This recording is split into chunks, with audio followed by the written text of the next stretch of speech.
The London College of Music exams is one of the examining bodies. We are accustomed to, especially here in Barbados and maybe the Caribbean and the rest of the world, there is ABRSM and there's also Trinity College of Music. Yes.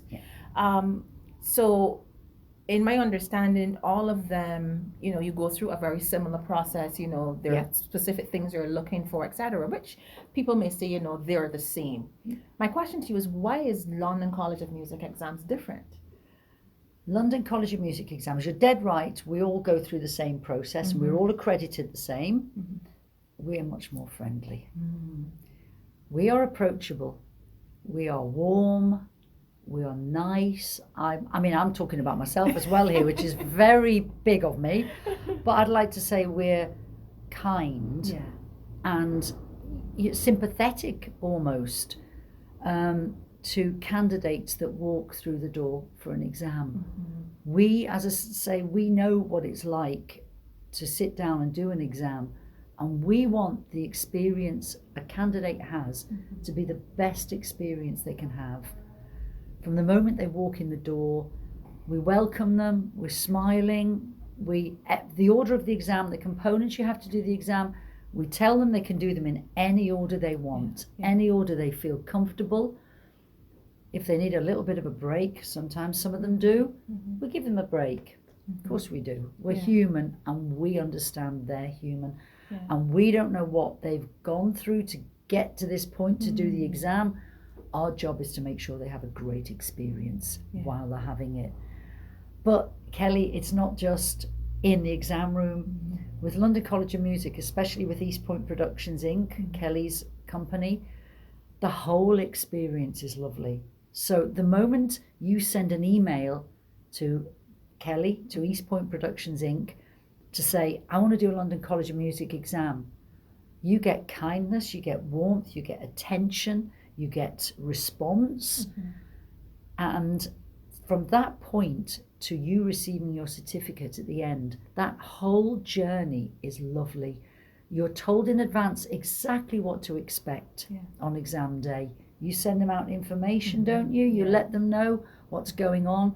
On the day, someone is there. Kelly's lovely assistant, generally Terry, is there to greet candidates, say, come on in, wait, here's a lovely waiting room for you. We'll call you when we're ready.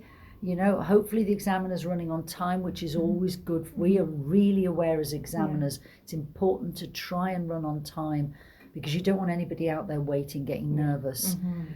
So that whole experience, they come in, they do the exam, they leave the exam room smiling, wanting to continue learning.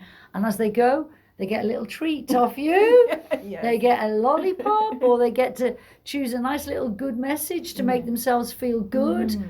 Then the follow-up is the report form, and then the follow-up after that is the certificate. The whole package is nice. And I know nice sounds a really weak word to use, but sometimes it's the right word. It's just a nice experience.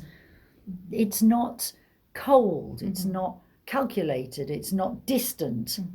The experience from your end, Kelly, is really warm because that's, you're a warm and kind person. And then I'd like to think from the examiner's end as well, our side of the deal is warmth and kindness as well. And that, I think, really, really sets us apart from the other exam boards. We really go the extra mile to try and make sure that the candidates have the best possible experience. Yes, and I the element of having the best possible experience is key. As a trainer, I've seen, I've experienced it myself in taking exams, and you're going into cold room and the person is so far away and you're feeling so cold, like am I going to remember what I even practiced over these last couple of months or years? But the experience for me, that I would never forget, I was doing a grade 5 voice exam, classical exam, and I'm probably still processing that. Was this with another board? This was a different board, different board, definitely a different board, and it was not a nice experience for me. So much so I decided I wasn't going to take voice exams anymore. And that happens. I I think we'd both most probably call it exam trauma. Yes, most definitely. You know, Yeah. it's that trauma. You leave the room and you think, no more. Yeah. And that is where an exam board can fail. Yeah. Can really fail a student, because you as a teacher want the student to keep learning. Yeah. And the exam should be a step in that learning. Yes. It's a gauge and it's a step in that learning process. So for the examiner to muck that up is really not great. Yeah. And, you know, listen, I had some crazy experience as well. Not with LCME, but with other boards. When I was younger, and you never forget them. You never That's forget the them. problem. You never. And the thing is, trauma. My definition for trauma is a distressing situation. Once it brings you any type of distress, that's trauma. Yeah. That's going to sit in your body, and your body's going to carry that for the rest of your life unless you deal with it. That's really what that is. And that sometimes can be very dangerous. And I don't think a parent wants to have that. Even an adult, you don't want to go through that process. And I think those are some of the highlights for me with London that made me so interested in, I want to be a part of this entire process. And I want to have other people to experience it, because having experienced the trauma of exams, I want whoever comes, whether I am training people in voice, or whether people or tutors are bringing their people, I want them to be able to feel loved, appreciated, to feel the elements of you know, I'm around nice people. The world has changed so much that niceness is like you're actually nice. People behave that way sometimes. I was like, yes, because I think we should be nice people, right? So I think that the process of going through an exam you should leave wanting more. Yes. And when I went to London to have my experience, I came back. I was ready. I was like, yes, I want to be a part of this. And the element of